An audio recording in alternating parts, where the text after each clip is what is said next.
परमेश्वर की अमर वाणी होसेन नबी की किताब अध्याय 4। हे इज़राइलियों, यहोवा का वचन सुनो।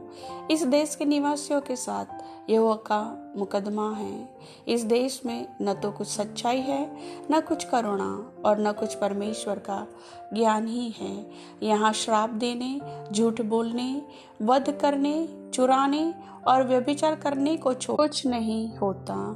वे व्यवस्था की सीमा को लांघ कर कुकर्म करते हैं और खून ही खून होता रहता है। इस कारण यह देश विलाप करेगा और मैदान के जीव जंतुओं और आकाश के पक्षियों समेत उसके सब निवासी कुम्हला जाएंगे और समुद्र की मछलियां भी नाश हो जाएगी। देखो, कोई वाद विवाद ना करे, न कोई उल्हा ना दे, क्योंकि तेरे लोग तो याजकों से वाद विवाद करने वालों के समान हैं।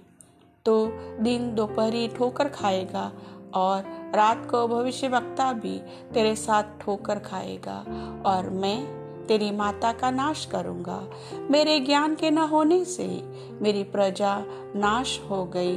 तूने मेरे ज्ञान को तुच्छ जाना है, इसलिए मैं तुझे अपना याजक रहने के अयोग्य ठहराऊंगा, इसलिए कि तूने अपने परमेश्वर की व्यवस्था को त्याग दिया है।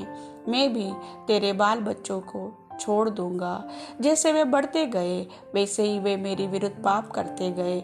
मैं उनके वैभव के बदले उनका अनादर करूंगा।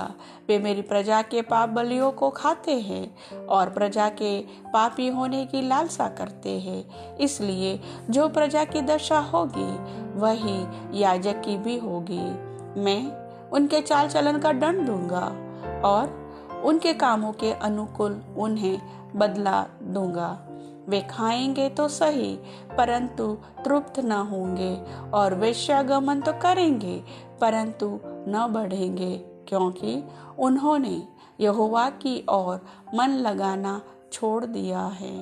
वेश्यागमन और दाखमधु और ताजा दाखमधु, ये तीनों बुद्धि को भ्रष्ट करते हैं। मेरी प्रजा के लोग काठ के पुतले से प्रश्न करते हैं और उनकी छड़ी उनको भविष्य बताती है, क्योंकि छिनाला कराने वाली आत्मा ने उन्हें बहकाया है और वे अपने परमेश्वर की अधीनता छोड़कर छिनाला करते हैं।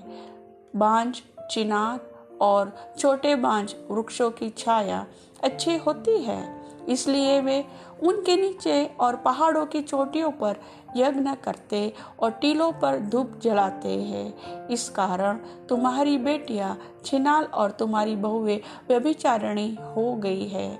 जब तुम्हारी बेटियां छिनाला और तुम्हारी बहुएं व्यभिचार करे, तब मैं उनको दंड न दूंगा, क्योंकि मनुष्य आप ही वेश्याओं के साथ एकांत में जाते और देवदासियों के साथी होकर यज्ञ करते हैं, और जो लोग समझ नहीं रखते वे नाश हो जाएंगे। हे इज़राइल, यद्यपि तू छिनाला करता है तो भी यहूदा दोषी न बने। गिलगाल को न आओ और न बेतावेन को चढ़ जाओ, और यहोवा के जीवन की सौगंध कहकर शपथ न खाओ, क्योंकि इज़राइल ने हठीली बछिया के समान हठ किया है। क्या अब यहोवा उन्हें भेड़ के बच्चे के समान लंबे चौड़े मैदान में चराएगा? अप्रेम मृतों का संगी हो गया है, इसलिए उसको रहने दो।